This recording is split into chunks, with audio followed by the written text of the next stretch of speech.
Pero ¿por qué no me preguntó, aunque fuera una vez, si quería terminar con él, si quería seguir adelante y llamar a alguien más, mientras él sufría solo?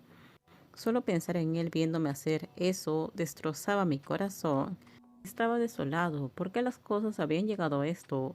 E incluso si su familia se negaba a aceptarnos, Craig no debería haber tenido que soportarlo todo solo. Ahora entendí por qué desde el primer momento en que nos conocimos sentí que teníamos algo en común. Lo que vi en los ojos de Craig ese día era la misma soledad que llevaba dentro de mí.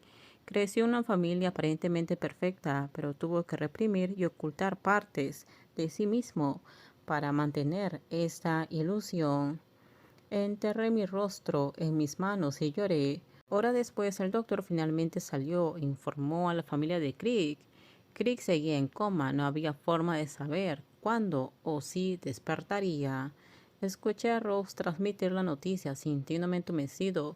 Mis manos y pies se volvieron fríos como el hielo, mientras que la madre de Crick se desmayó en el lugar frente al doctor. Después de ese día, mi mundo nunca volvió a ser el mismo. Visité a Craig en el hospital todos los días, apenas comiendo, durmiendo.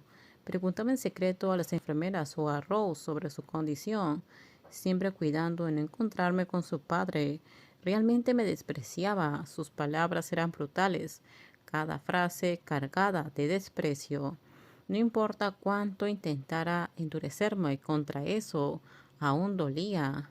Si hubiera sido cualquier otra persona, habría respondido, habría contraatacado con palabras igual de cortantes, sin dejarle espacio para respirar. Pero este era el padre de Crick, era alguien a quien Crick amaba. No importa cuánto me maldijera, no podía odiarlo. El tiempo avanzó de la primera semana a la segunda, sin señales de mejora. Crick seguía inconsciente y mi estado mental no era lo mejor. Por la noche trabajaba, durante el día estaba en el hospital, vigilándolo desde la distancia, siempre evitando a su padre. Si me lo encontraba y no podía escabullirme a tiempo, rápidamente hacía una reverencia y desaparecía antes de que pudiera explotar. Para él probablemente era como un fantasma que merodeaba el borde de su visión, una presencia no deseada que se negaba a desaparecer. Me agoté tanto que perdí la voluntad de trabajar. Eventualmente comencé a tomar más días libres, hasta que tuve que dejar mi trabajo por completo. Beber con clientes por la noche y correr al hospital por el día era demasiado para mí. Pasaron 2 semanas completas y la tensión solo se hizo más pesada. Los padres de Crick, Rose y yo continuamos vigilando a su lado, pero no mostraba signos de despertar. Cada día veía la misma escena, alguien sentado junto al paciente con el rostro marcado por la tristeza. A veces esa persona era yo. Hoy fui a ver a Craig, me senté a su lado en silencio, observando su forma inmóvil. Sus párpados permanecían cerrados, como si estuviera durmiendo. Ni siquiera podía abrir los ojos para mirarme.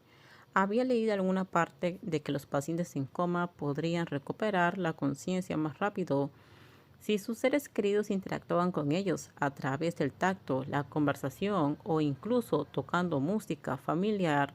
Así que saqué mi teléfono y seleccioné la lista de reproducción que una vez se había compartido con Crick. Notas suaves y melódicas llenaron el aire, una canción que ambos conocían bien.